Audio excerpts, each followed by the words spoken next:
Some decisions are major decisions. And also there are a lot of small decisions that we don't make, that they tax our minds, they drain our energy, they create a lot of anxiety and nervousness and mental torment because we don't take care of it. We decide not to decide, which is a decision. Deciding to decide, to act, is a major, major challenge for all of us at different points in different areas of our lives. And there are things that happen to us along the way, experiences that we have that prevent us from working through the mental block of acting, of doing those things that we know we ought to do. And so what I want you to think about is, what is there that you know you need to do, that you want to do this, but for some reason or another, you've been holding back. For some reason or another, you just have not been able to gather your nerves or be able to work through the procrastinating or putting it off or justifying or blaming. Some reason or another, you just haven't done it. And you know you ought to do this. You really want to do this, but you don't know why you haven't done it. Anybody know what I'm talking about? Raise your hand, please. Okay, then I've got company here this evening. I'm not talking to myself. Now, first of all, we know that this is not easy. Because in order to begin to reinvent your life, you've got to make a conscious, deliberate, determined effort. That you really have got to put all of yourself into it. It's very challenging to act, to do those things. There are times when you're looking at it and you say, I know I need to do this, but I don't feel like it. I don't want to do it. I know I need to do it, yet leave me alone. No, I don't want to do it.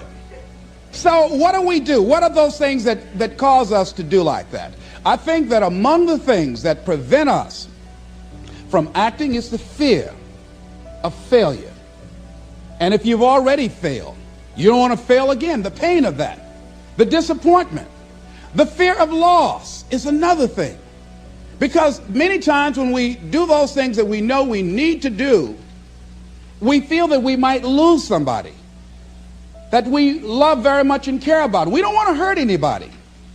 Many of us don't act because we want other people's approval. We want everybody to like us and to accept us. And that's not possible. Many of us don't do the things that we want to do and don't act because of lack of self-confidence. We don't believe enough in ourselves.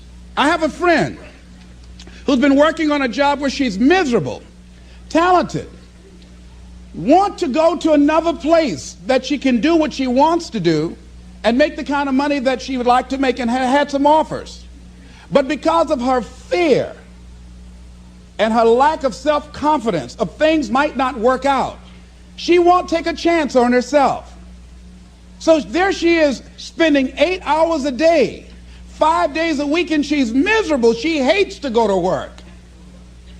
They're not paying her what she's worth. She knows it. But yet and still, she won't do that which she knows she must do, and it's wearing her out.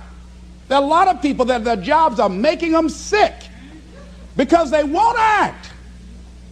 You check out the absenteeism and the people that are depressed. You see them coming to work angry. How you doing? I don't know. Just leave me alone. It's not even 9 o'clock yet. You're talking about good morning.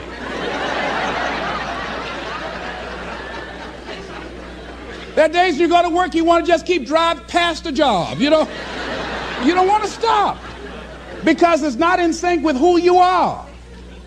But you haven't acted. Have another friend. This guy's brilliant. He's a business consultant. He helped a lot of people get their business started. And people come to him because they know he's knowledgeable. But this guy won't start his own business. Now, he's very smart. He can do it. Everybody believes in him except him. And he's so smart, he's talked himself out of it. Well, the numbers aren't right. And so there are many reasons why we don't act. There are other things, though, that affect us. Is that not wanting to take personal responsibility. We want somebody else to do it. And many times we pick up our inability to do certain things from people that we love, people that we admire. We identify with them, and we live in the context of their ideas, their opinions, and their life patterns. We buy into it unconsciously. My mother is a pack rat. She keeps everything. She doesn't throw anything away. And I have unconsciously picked that up. Now, my mother never said, let me show you how to keep everything less and just clutter things. I unconsciously picked that up many times unconsciously. We try to honor the people we love by being like them. By the same token, I realized something about myself when I had some major decisions to make, and I found myself acting like my mother. See, my mother's the kind of person that when she has a problem with one of the other foster children that she adopted, she won't confront them. She will call me. Les, why don't you tell Linda to move? She's lazy. She won't go to work. She runs the street all day, and then she comes home and wants to sleep all day, and I think she's doing drugs. I said, but Mama, why don't you tell Linda that? I bought the house for you. I told you when she wanted to come home, don't let a grown person come there and take care of them. You let her in. Well, after all, she's my child. Mama, then you handle that. When I tell her to leave, she say, Mama say I can stay. Mama, can I stay? And you tell her yes, and then you call me and say, she's still here.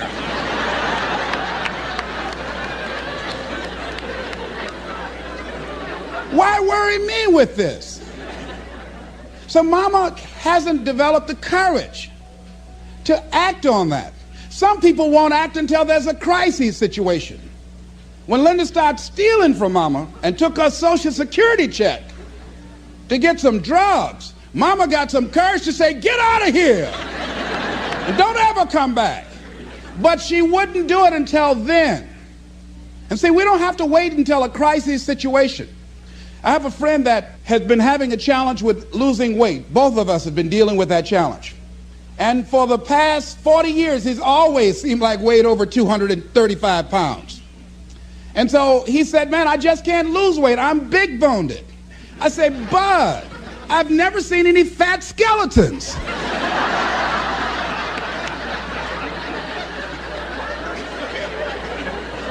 No, you need to act on your health. You can change this. You don't have to go to your grave fat. We're all digging early graves with our teeth. We don't have to do this. They need to have a support group around M&M peanuts. You want a support group on something, and throw Snickers in there too. Bud and I can tell you about the help we need with that. So what happened with Bud, though, he became ill a few weeks ago. See, Bud in the last few weeks has lost more weight than he's ever lost, even when we were competing with each other, betting a lot of money. But what happened was, Bud became diabetic. He went into an insulin shock. He didn't know that he was diabetic. His blood sugar became high. And the doctor said to him, you are diabetic. You're going to have insulin shots every day. You're going to have to change your diet. And let me tell you what's going to happen if you don't do what we tell you to do.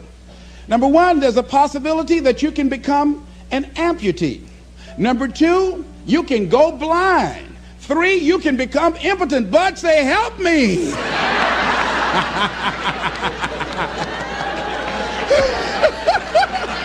Like those guys with Paul, when Paul broke out of jail, those guys say, tell me what I must do to be saved. Bud wanted to be saved. I said, Bud, you want one of my peanut butter and jelly sandwiches? No. I said, Bud, I can't believe you're eating vegetables, man. You're exercising. He said, that's right, and jogging in place too. Now, he had the ability to do it before, but there's some people, it takes that kind of crisis to bring them into reality in order for them to act in their own best interest. Some people have to hit rock bottom in order to rise. I don't know why. You want to begin to look out on your life and what you want for you. And I think that when we begin to focus in the area of what does it take for us to act, I think we can say events can inspire us to act, like that particular event in his life. circumstances. A friend of mine, he wanted to do something and he just did not have the motivation and the drive and the confidence within himself. But his circumstances changed overnight through an acquisition of the company that he worked for. He lost his job through the inspiration of desperation. He had to act. See, life also are things that can inspire us to act. See, if we don't have the courage, and that's what it takes, courage. It takes guts to do that which you know you need to do. If you don't have the courage to act, life many times will move on you and make you act. Life will whoop your butt so bad. You will be so miserable, you will catch so much hell, you say, yes, I will do it. What do you want me to do? Take me. A friend of mine said, I can't stop smoking. I can't stop smoking. Doctor said, Sam Axelrod, you have emphysema. Sam never picked up another cigarette and said, look at those stupid people smoking. Sam, you did it for 35 years. How can you talk about people? Well, I was different. I'm trying to help them. They don't have to do the same thing I did. But be compassionate, Sam. Isn't it interesting how quickly we forget? So I'm saying that look at something in your life. It might be just writing a letter to somebody to say thank you. It might be just to apologize to somebody. I had a confrontation in the Penobscot building with the security guard there. He responded to me what I perceived as a negative way, and he and I engaged in an argument. I did not like the way I handled that. I avoided going through the front door for a long time because I didn't want to face him. Finally, I decided to act, and I went up to him and said, I want to apologize to you for the way in which I handled this argument we had the other day. I was wrong. I hope you accept my apology. He said, I do. And I said, thank you very much. I felt relieved. Now, when you decide to act, it's not always going to be like that. A friend of mine did some work for me. It was below par, to say the least. I knew that this guy was capable of doing better work. I knew that he also had a fragile ego. So I was trying to think of what is the most sensitive way in which I can share this information with him. Because I wanted him to do my work over. I was going to pay him for what he did. But I needed my work done right. But I was afraid that I would hurt his feelings. So I was very, very meticulous in how I approached him. And I said, let me share this with you. You know I care about you.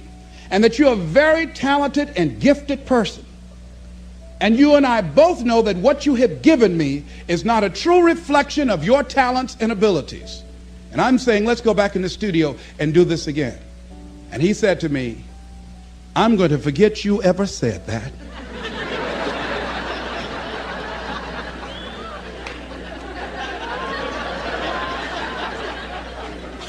I was wiped out. He never spoke to me again. Now, when you decide to act, you're going to have some people like that. We're no longer friends. I lost sleep over that, ladies and gentlemen. I said, I can't believe that. I remember sitting up one night looking at the phone. I said, I got to call him. He said, no. Then I said, no, forget that. I called, man, look here, we've been knowing each other too long to allow this to come between us. He said, don't call me anymore, and hung up. And then I wanted to think about what can I do to make it up to him? And then something came to me, Les, what do you have to prove? See, many things we don't do is because of the fact we want people to like us. There's some necessary losses in life. When you decide acting in your best interest, you're going to lose some friends. Everybody's not going to approve of you. There's some people that won't like you. Who do you think you are? You're arrogant. What do you think you can do? You think you can get away with that? You're selfish. Thanks, I got that. It's my life. And so what I'm saying to you is that as you begin to look out on your life, this is challenging. This is not easy, acting. So what are the things that we can begin to do to harness our will? Number one, you've got to bring it out and look at it. You've got to take the power out of it. You've got to expose it to the truth. And the truth is that it has no power over you. So write down something you want to act on but for some reason that you've been holding back, and look at it. The next thing is, ask yourself the question, is it helping you to continue to put it off? If it's an asset for you to continue to procrastinate, then continue to do that. But if it's a liability for you, if it's causing you some mental and some emotional challenges, or perhaps a financial problem, look at that. Examine that for what it is. Next step, ask yourself, what's blocking you? What's preventing you from acting? Why don't you have the courage to handle that? Why won't you face that? What are you running away from? What kind of avoidance behavior are you engaged in? Next is, what is the worst thing that can happen when you take action? So I looked at that, and I said, what's the worst thing can happen when I tell him this? He can say, I don't like you, and he did. Now what happened? I experienced that, I looked at that, I saw that, and guess what, ladies and gentlemen? I didn't die. My feelings were hurt a little bit. I lost some sleep about it, and sometimes I think about it when I drive past his house, but I'm still here. It's uncomfortable, but it's okay. It doesn't bother me anymore. I've gotten used to it now. So what is the worst thing that can happen? I want you to visualize that, experience that, feel the nervousness and the discomfort. And the more you run it in your mind, the less power that it will have. Next is, how will you feel after taking this action? I felt a sense of personal achievement when I faced somebody that has been my mentor for years. And for years, there was something I wanted to tell him, and I didn't have the courage to tell him, because it was always, I was the student, he was the teacher. It was always, I looked up to him and admired him and held him in high esteem. And I was always grateful and thankful for the impact that he had on my life. And I loved him so much. I didn't have the courage to say to him, please stop drinking so much. You're an alcoholic. You need help. I didn't have the courage because I was afraid that he might not like me. I was afraid that he might be hurt and crushed, that we would no longer be friends. I didn't want to jeopardize what we had. I loved him a great deal, and I didn't know how this would affect our relationship. And I didn't even want him to know that I knew that he was an alcoholic. And so I was a coward. I was spineless. In the name of love, I did it to justify to myself to stop from helping somebody that I loved from dying. I said, I love him so much, I just can't tell him this. I don't even know how he would handle it, to know that I know that he's an alcoholic. And finally, after years, I developed the courage to face my teacher, my mentor, who has molded me, who looks at me now and wanted to do what I'm doing now and did not do it. Came at a different time, and it wasn't time for what he brought. And he's living through me. And I had to face this man who's been like a father to me and say, I got to tell you something. You've got a problem. I love you very much. Please stop drinking. You're killing yourself. It's not just social. You do it every day. You need help. And whatever I can do to support you in that, I will. But please stop. And he looked at me, and I had no idea how he was going to handle that. And first there was like, I dare you. And we just looked at each other. And then I reached out to embrace him. And we've never, ever embraced men, macho, never hugged before. I hugged him, and he just stood there with his arms straight. He couldn't raise his arms to hug me back. And he was shocked. And after he got over the initial shock, when he could bring himself to speak, to maintain his composure, because he could never afford to let me, his student, see him vulnerable or admit that I was right. He said, I'll be seeing you. And I said, yes, sir.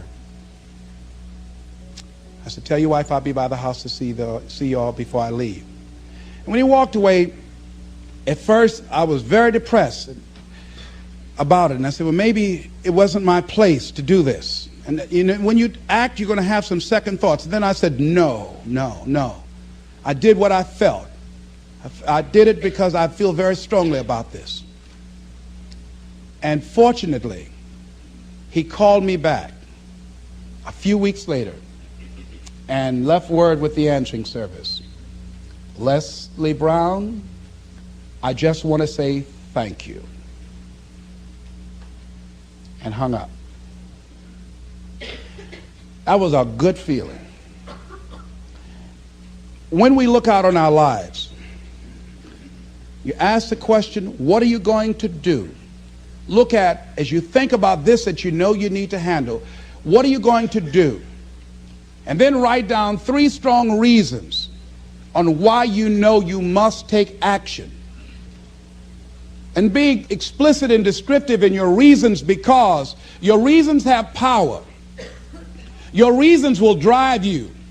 When you have doubt, when your faith becomes weak, your reasons will fortify your faith. When you have an inner conversation, say, no, don't do that. Your reasons will become your rod and your staff to comfort you, to take you through those challenging moments. So write down your reasons. And what you will find, that when you decide to act, when you decide to take life on, and let me warn you, it can be painful, it will be uncomfortable, and that's where the growth is. When you're uncomfortable, when you're stretching out, when you're taking life by the collar, you're going to get thrown to the ground again and again and again. But when you have determination, and you know that what you're doing is right, it gives you your life, it gives a special meaning and power to you, you will have some power from on high. You will discover some things about yourself that will begin to electrify your personality. You'll begin to discover some things about you that you don't know you've got when you put yourself in that type of challenging situation. Repeat after me, please. I can go into action on anything in my life. Nothing is stopping me but me. No challenge in my life has any power over me. Here's something that Howard Thurman wrote on the decision to act. He said, it's a wondrous thing that a decision to act releases energy in the personality. For days on end, a person may drift along without much energy, having no particular sense of direction and having no will to change. Then something happens to alter the pattern. It may be something very simple and inconsequential in itself, but it stabs awake, it alarms, it disturbs. In a flash, one gets a vivid picture of oneself, and it passes.